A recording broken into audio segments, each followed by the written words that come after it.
Muitos empresários assinam contratos de aluguel sem levar em consideração os aspectos legais de arquitetura do espaço. Hoje vamos falar sobre os erros que acabam custando caro para o seu negócio. Estamos aqui com a Graziela Novak, proprietária da Studicar Arquitetura, que vai conversar um pouco com a gente sobre esse tema. Seja bem-vindo ao primeiro episódio da NovaCast, o podcast da Novak. Grazi, qual é o primeiro erro que vocês veem quando um cliente já alugou um espaço? Oi, Estela, tudo bem? Obrigada pelo convite para o primeiro episódio. Existem alguns erros que a gente vê logo de início quando o cliente locou o espaço. Muitas vezes ele não tem noção de quanto de área ele precisa para conseguir trazer o negócio dele para esse espaço. Então pode ser que ele alugue um espaço muito grande ou muito pequeno. E tem outras coisas que acabam interferindo também, como a questão de acessibilidade, que é muito importante para lugares comerciais, se tem estacionamento ou não, e também os custos que vão impactar nessa reforma.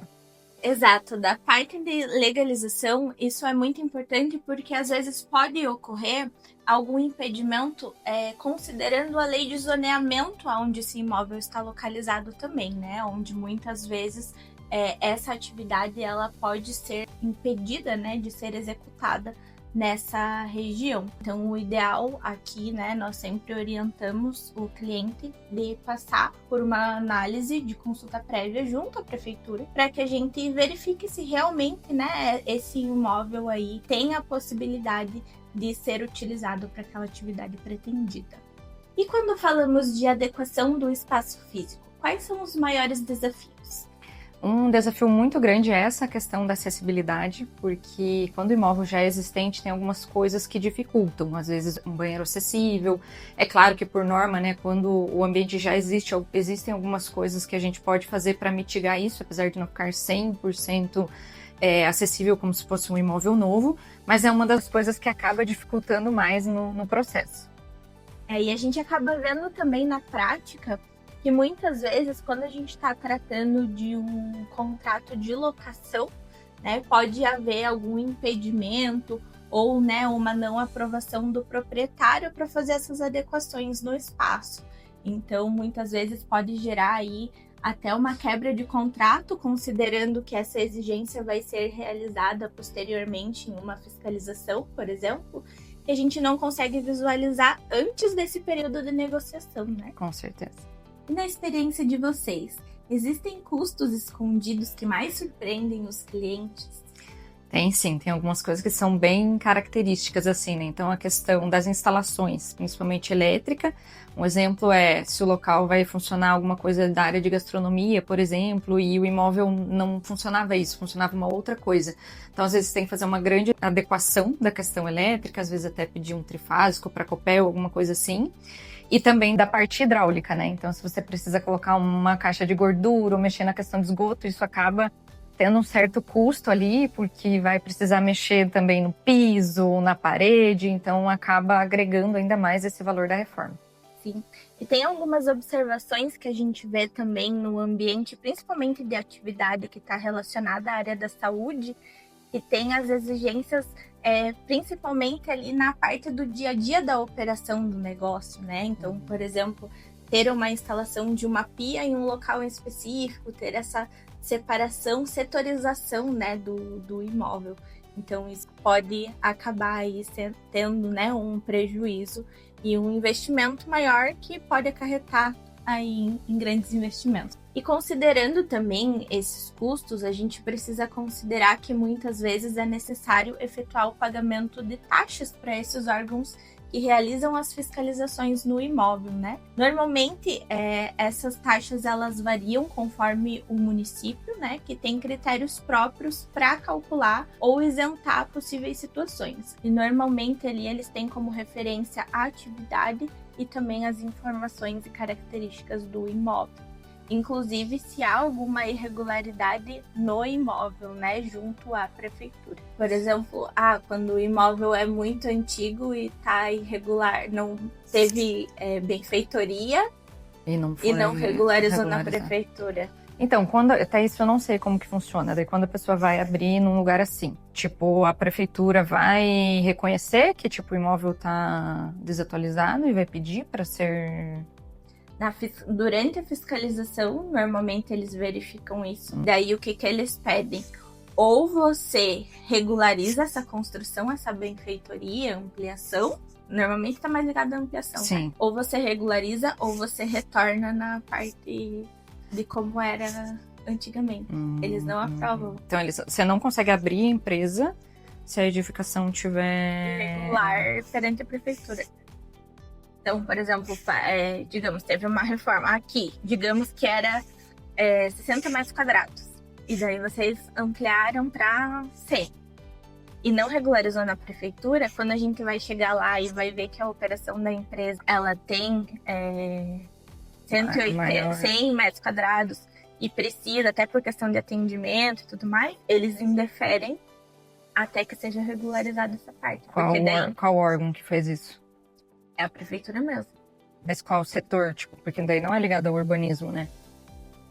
O fiscal pode levar essa informação. Entendi. E daí a prefeitura... Já aconteceu isso. Já. Porque essa questão do imóvel estar regular é muito importante e a maioria das pessoas não se atenta a isso, né? Então tem o costume de fazer ali as ampliações por conta e tudo mais, o que já é legal, né? Deveria estar aprovado, mas às vezes acaba que a prefeitura não fiscaliza durante a obra. E aí na hora então que vai abrir o negócio, pode acontecer e quem vai ser prejudicado é quem alugou, né?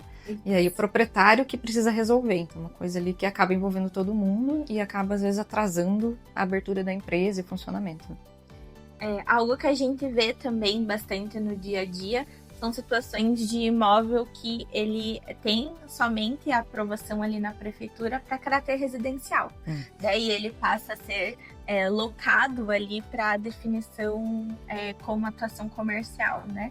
E também pode ser um impeditivo. Então, por isso que, voltando ao início, é super importante a gente fazer aquela consulta prévia de viabilidade junto à prefeitura, antes de fechar qualquer negócio. E uma condição que a gente sempre orienta aqui na Novac também, é de, quando realizar, né, esse contrato, seja de venda ou de locação, incluir uma cláusula condicionante, né, de que a efetivação desse negócio só vai ser realizada após a aprovação da prefeitura e dos órgãos de registro e fiscalização. Eu acho isso bem importante porque eu já tive casos assim, onde a pessoa locou o espaço, né, nos contratou para fazer o projeto e a gente chegou lá e verificou que não seria possível implantar o negócio dele, ele já tinha fechado o contrato, e daí envolve todas essas questões de multa, né, quebra de contrato e tudo mais. Então já facilita muito para a pessoa que está querendo abrir o negócio, né? Como que vocês orientam a compatibilidade entre o projeto e as regras e legislações do município? Então, a gente sempre pega a guia amarela, né? Pelo menos aqui é chamado assim, né? Que é um documento que a gente diz que é o documento do imóvel, onde vem todas as informações do que é permitido e não é permitido fazer. Então, ali a gente já vai ver, por exemplo, essa questão do uso, né? Se está permitido ou não. E também a gente consegue identificar ali essas outras questões, né? Da legislação legal da prefeitura em questão de estacionamento, dependendo do tipo de uso que vai ser feito e tudo mais. Então, ali a gente já consegue filtrar algumas coisas que vão auxiliar a pessoa para esses próximos passos. Considerando também essa análise que é feita, a gente vê que na prática ela foge também um pouco da atuação, mas do impacto que esse negócio vai ter naquela região. Então, muitas vezes, se a gente tem uma atividade que vai ter ali muitas pessoas no local, né? Então, por exemplo, uma escola, né? Ou que tem um grande fluxo de pessoas, eles acabam analisando também o impacto no trânsito, por exemplo, né? Na região. Então, se está localizado numa região central e não tem estacionamento, muitas vezes eles solicitam ali a obrigatoriedade de você estar conveniado com algum estacionamento, né? Então tem todos esses impactos que são analisados também. Que daí podem ser pedidos a outras secretarias, né? Então, às vezes não envolve só o urbanismo, fiscalização, por exemplo, pode envolver meio ambiente, pode envolver secretaria de trânsito e também o próprio conselho, né? Que daí faz essas liberações, caso, por exemplo, não consegue ter o estacionamento, mas vai ter conveniado, então você pode fazer esse pedido e ver se o conselho libera. E na sua experiência, qual seria o processo ideal antes de assinar um contrato? Então, seriam duas coisas, né? Precisaria da consulta prévia, né, da parte de vocês da legalização para entender esses critérios. E da nossa parte também a gente faz um estudo de viabilidade prévia, aí mais pensando realmente se aquele espaço comporta tudo aquilo que a pessoa precisa e para ela ter uma noção inicial também dos gastos que ela vai ter, né? Então, qual é o nível de reforma que ela vai precisar fazer ali? Ali ela já começa a entender se está dentro daquilo que ela esperava ou não. E aí, nesse caso, a gente pode estudar diferentes opções, né? Ali até 3 opções, para a pessoa ver o que vai ser melhor para ela. E pensar como vai ser esse investimento também, né? Atuar aí preventivamente com todos esses gastos e essas possibilidades. E verificar também se esse imóvel, por mais que muitas vezes ele pode estar numa localização bacana, ser bonito, mas pode gerar aí esses impedimentos ou algo que fuja do planejamento, né? Então é importante pontuar todas essas questões, antecipando, né, situações ali que possam surgir. E como vocês veem a parceria da arquitetura com a contabilidade? Bem, como eu acabei de falar, né, eu acho que é muito importante a gente ter essa consultoria prévia de ambas as áreas, então a gente pode ajudar ali, né, o cliente a entender realmente se aquele imóvel vai ser o que ele está precisando em todas as partes. E para nós, né, como arquitetos, é maravilhoso quando o empresário já tem um planejamento estratégico, por exemplo, né, já entende melhor esse negócio dele, porque todas essas nuances também vão impactar no processo de projeto. Então, eu acho que são duas áreas totalmente complementares nesse caso. É isso, o empresário precisa entender que toda a atuação de uma empresa envolve pessoas, né, em caráter multidisciplinar. E o nosso objetivo é em comum, né? Fazer com que essa empresa aí tenha sucesso, consiga se desenvolver e crescer. Então, quanto mais apoio a gente tiver aí para também trazer esse entendimento para o cliente e ele se mostrar aberto nesse sentido, Com né? certeza. A gente consegue aí pular algumas etapas. E também diminui bastante dor de cabeça. Com certeza. Grazi, muito obrigada pela sua participação. Acredito que foi um vídeo aí com bastante informações, né? Pra gente aplicar no dia a dia. Muitos conhecimentos e obrigada pela oportunidade de estar aqui conosco. Eu que agradeço, né, por terem nos chamado e, como você disse, estamos aí para compor e poder auxiliar os empresários. E se você ficou com alguma dúvida ou nós não comentamos aqui sobre algum assunto específico, deixe nos comentários. E, é claro, se inscreva no canal para não perder os próximos episódios do NovaCast.